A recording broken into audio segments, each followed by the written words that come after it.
You ask Tiger to solve. This deals with linear equations with one unknown. The final result is x equals 3/4. Let's solve it step by step. Group all x terms on the left side of the equation. Subtract 14x from both sides. Group like terms. Simplify the arithmetic. Group like terms. Simplify the arithmetic.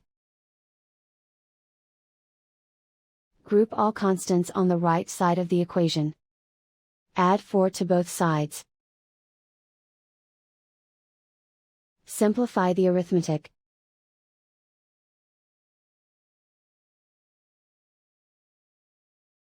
Isolate the x. Divide both sides by 8. Simplify the fraction. Find the greatest common factor of the numerator and denominator. Factor out and cancel the greatest common factor.